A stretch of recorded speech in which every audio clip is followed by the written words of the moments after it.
every one of them. It's Sam Cooke.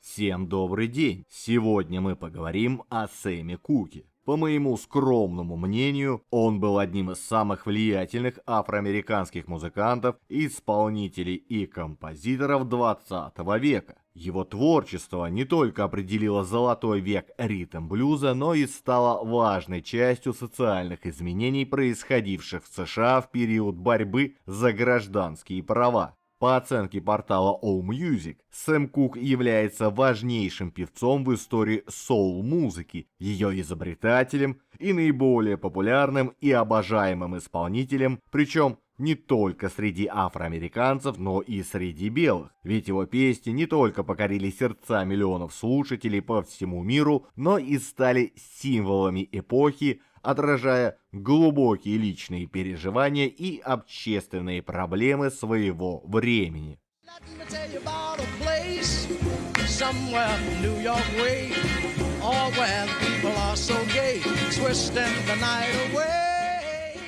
Сэмюэль Кук родился в 1931 году в маленьком городе Клинтон, штата Миссисипи, и вырос в семье баптистского проповедника Чарльза Кука. Ранние годы Сэма были наполнены трудностями и лишениями, что сыграло значительную роль в формировании его характера и мировоззрения. Родившись в одной из самых бедных семей своего города, он часто наблюдал за тем, как его родители борются с предрассудками и расовой дискриминацией. Однако, несмотря на эти сложности, семейный дом всегда был наполнен любовью и музыкой. Его отец, Чарльз Кук, служил проповедником в местной церкви, где регулярно проводились службы, сопровождаемые живой музыкой и пением. Это окружение стало первым шагом для молодого Сэма в мир музыки. Уже в раннем возрасте он проявил исключительные музыкальные способности. В 5 лет он начал петь в церковном хоре под руководством своей матери, которая была органисткой. Его природный талант к вокалу быстро стал очевидным, и вскоре он стал ведущим солистом хора. Участие в церковных службах не только помогло ему развить технические навыки пения, но и заложило основу для его будущего стиля, глубокую духовность и эмоциональную экспрессию.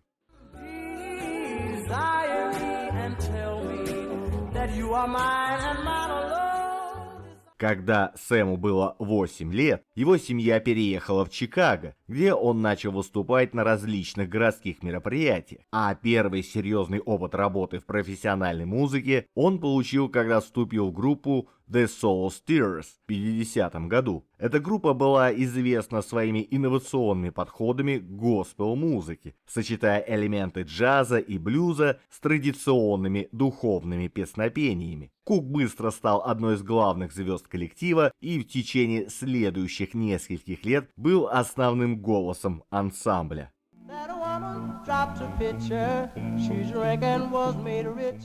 После почти десятилетия успешной работы с группой, Сэм решил сделать смелый шаг вперед, перейдя в светскую музыку. Хотя многие афроамериканские музыканты того периода предпочитали оставаться в рамках духовной музыки, чтобы сохранить уважение своих религиозных общин, Кук видел возможность использовать свои таланты для достижения новых музыкальных горизонтов. Принятие решения о переходе к светской музыке было результатом долгих размышлений и внутренней борьбы. Он понимал, что это может повлечь за собой критику со стороны его религиозных последователей, но он также чувствовал, что его талант должен быть представлен широкой публике. Осознание этого факта пришло к нему во время одного из туров, когда он заметил, что его песни одинаково хорошо принимаются как религиозными, так и светскими аудиториями. Это побудило его задуматься о том, почему бы не создавать музыку, которая могла бы объединить людей вне зависимости от их вероисповедания и культурных различий. Позже Кук признался, что решился только после того, как получил одобрение от своего отца-пастора. Кук рассказывал, что его отец сказал ему, что важно не то, что он поет,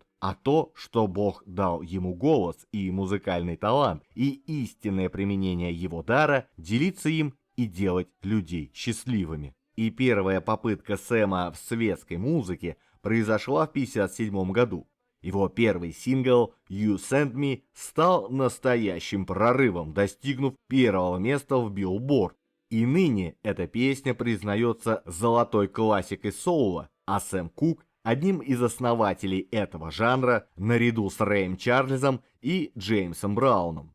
I know, I know, you sent me. I know that you sent me.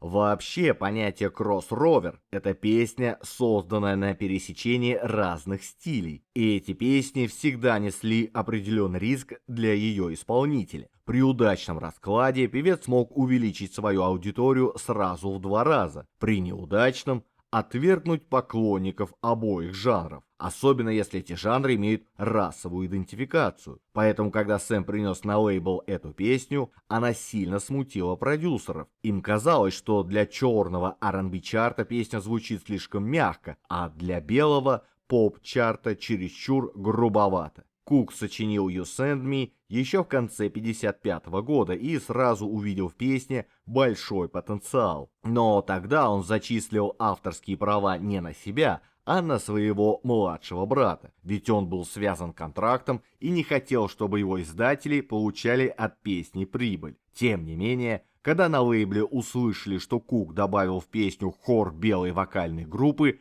это стало последней каплей. Певца уволили, и он перешел на менее зашоренный лейбл Kin. Там эту песню и выпустили. Правда, она попала на вторую сторону сингла, став довеском к очередной версии знаменитой композиции Гершвина «Summertime». Однако диджеи предпочли перевернуть пластинку, и в 1957 году эта песня стала номером 1, причем сразу в 2 категориях – поп-музыка и ритм-блюз. I know when you're home. And По старой традиции песню перезаписала белая певица Тереза Брюер. Обычно, если черный хит перепевали расово правильные исполнители, продажи его резко увеличивались. Но на этот раз перешибить оригинал так и не получилось. Darling, you thrill me, honest you do. Переход Сэма Кука в светскую музыку имел далеко идущие последствия не только для его карьеры, но и для всей музыкальной индустрии. Он открыл путь для многих других афроамериканских музыкантов, показав, что можно быть успешным за пределами религиозной музыки, не теряя при этом своей культурной идентичности. Еще одним большим хитом певца стала песня 60-го года «Wonderful World». Ее авторами, правда, выступили Лу Адлер и Хэрол Алперт, хотя Кук тоже поучаствовал, добавив несколько строчек в финале. Содержание песни разило в самую глубину подросткового сердца, когда гормоны играют, а учиться ой как не хочется.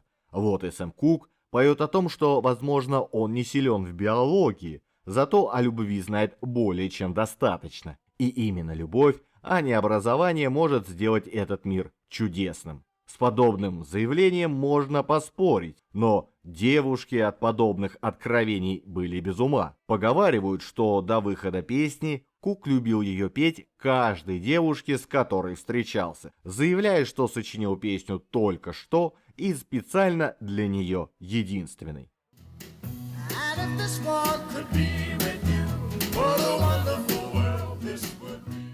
Однако певец остался в истории не только благодаря любовным песенкам. Осенью 1963 года он сочиняет песню под названием «Перемены наступят», которая стала одним из гимнов борьбы американских чернокожих за свои гражданские права. Песня стала своеобразным ответом на другой социальный гимн «Blowing in the Wind», написанный небезызвестным Бобом Диланом. Забавно, что впервые услышав песню Дилана, Кук посчитал, что ее поет черный исполнитель. Настолько близкими показались поднятые в ней проблемы.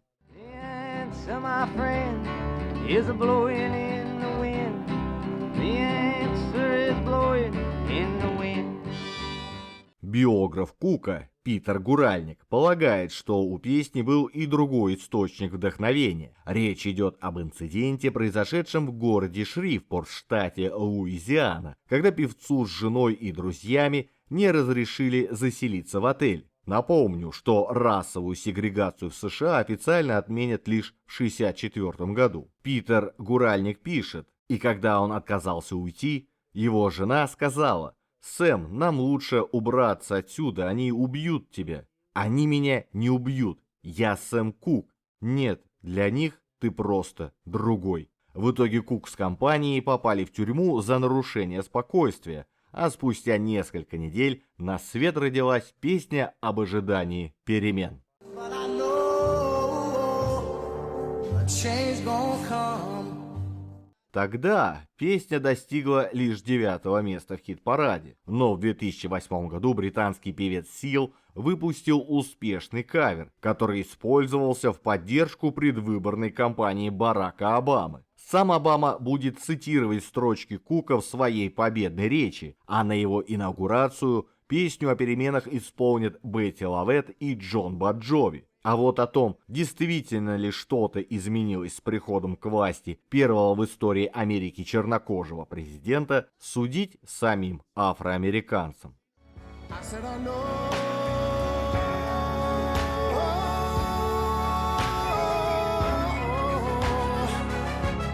a change is gonna come. А если вам нравится ролик, не забудьте подписаться и поставить лайк. Если хотите послушать музыку, заходите в мою группу ВКонтакте. Там я собираю все треки из роликов. А в своем телеграм-канале я делюсь впечатлениями при их создании. Все ролики я делаю самостоятельно в свободное время после работы на чистом энтузиазме. Поэтому, если вы считаете, что мой труд достоин поддержки, помочь мне вы можете через сервис Boosty. Также веду страницу на Яндекс.Дзене. Если пользуетесь им, буду рад видеть вас и там. Все ссылки оставил в описании под видео. За кулисами своей карьеры Сэм Кук столкнулся с рядом личных вызовов, которые не только повлияли на его профессиональную жизнь, но и сформировали его как человека. Эти вызовы включали семейные проблемы, финансовые трудности и личные потери, которые он преодолевал на протяжении своей короткой, но насыщенной жизни. Личная жизнь Кука была наполнена сложностями, особенно в отношении его брака. В 1953 году он женился на Дороти Энн Джонсон, и их брак был отмечен как моментами счастья, так и многочисленными конфликтами. Дороти часто испытывала трудности из-за постоянных туров мужа и его растущей популярности, что создавало напряженность в отношениях. В 1958 году они развелись, что стало тяжелым ударом для обоих, и через год Дороти погибла в автокатастрофе, хотя есть версия, что это было и самоубийство. И хоть Кук и Дороти были в разводе, он оплатил все расходы на похороны своей бывшей жены.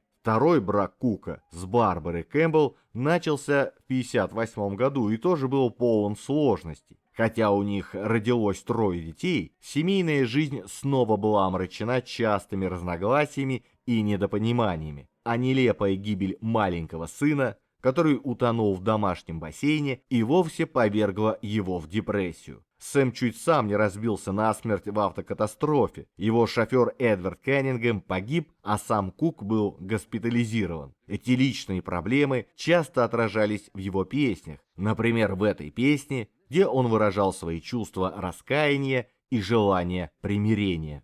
Bring your sweet loving, bring it on home. На личном уровне Кук также активно поддерживал движение за гражданские права. Он участвовал в организованных акциях протеста, предоставлял финансовую помощь и использовал свои выступления для распространения информации о движении. Например, он организовал серию благотворительных концертов, средства от которых шли на поддержку различных организаций, работающих за права афроамериканцев. Кроме того, Кук был одним из немногих афроамериканских музыкантов того времени, кто открыто выражал свои политические взгляды. Он понимал, что его популярность может быть использована для привлечения внимания к важным социальным вопросам и не боялся использовать этот ресурс. В Вклад Кука в движение за гражданские права не ограничивался его временем. Его пример показал другим музыкантам, что искусство может быть мощным инструментом для социальной активности, и многие артисты последующих поколений нашли вдохновение в его работе и продолжили традицию использования музыки как средства для выражения политических и социальных взглядов. Here another Saturday night, and I ain't got nobody. Жизнь Сэма Кука трагически оборвалась 11 декабря 1964 года в возрасте 33 лет, когда он был застрелен в мотеле в Лос-Анджелесе. По официальной версии, Кука застрелил менеджера мотеля в рамках необходимой самообороны. Мол, певец привел в отель девушку, та от него сбежала, почему-то прихватив с собой и часть одежды Кука, и полуодетый Сэм ворвался к менеджеру, полагая, что девушка там, и в завязавшейся потасовке получил аж 3 пули. Официальная версия у многих до сих пор вызывает сомнения. Кое-кто полагает, что девушка с низкой социальной ответственностью просто ограбила Кука, а его одежду прихватила, чтобы лишить певца возможности преследования. А вот певица Этта Джеймс рассказывала и более страшные вещи. Мол, она видела труп Сэма, по которому было ясно, что перед смертью его избили буквально до полусмерти. Однако обстоятельства этого дела остаются загадочными до сих пор, порождая множество теорий и предположений. Cupid, draw back your bow and let's be. После его смерти признание Кука как одного из величайших музыкантов 20 века только усилилось. Его песни продолжали звучать на радио, а его влияние на музыкальную индустрию становилось все более очевидным. Ведь при создании в 1986 году Зала славы рок-н-ролла было объявлено, что его изначальными членами будут считаться 3 покойных исполнителя – Элвис Пресли, Бадди Холли и Сэм Кук. Похоронная служба по Куку состоялась 18 декабря 1964 года в Чикаго, где около 200 тысяч поклонников выстроились в очередь на протяжении более 4 кварталов города, чтобы увидеть его тело. После этого тело Кука было доставлено обратно в Лос-Анджелес для второй службы. Там же, в Калифорнии, его тело находится до сих пор. А вот менеджер злополучного мотеля Берта Франклин рассказывала, что она получала многочисленные насильственные угрозы после того, как застрелила Кука. Она оставила свою работу в мотеле и публично не раскрывала, куда переехала. I wasn't smart and I lost my heart under Paris skies. Don't ever be a heartbroken stranger like me. Многие современные музыканты признают влияние Кука на их собственную музыку. Аретта Франклин, известная как королева соул, часто называла Кука своим главным музыкальным влиянием. Она восхищалась его способностью передавать глубокие человеческие эмоции через песни, что вдохновило ее на создание собственного стиля. Кроме того, Кук сыграл важную роль в использовании музыки для продвижения социальных изменений. Его песня о переменах стала гимном движения за гражданские права и продолжает вдохновлять людей по всему миру. В наши дни эта песня продолжает звучать в различных социальных движениях, включая и Black Lives Matter. А многие современные артисты, такие как Джеймс Блейк или Билли Айлиш, признают ее значение и используют ее в своих выступлениях как символ надежды и единства. И его пример продолжает вдохновлять новые поколения, напоминая нам о силе искусства и важности борьбы за социальные изменения.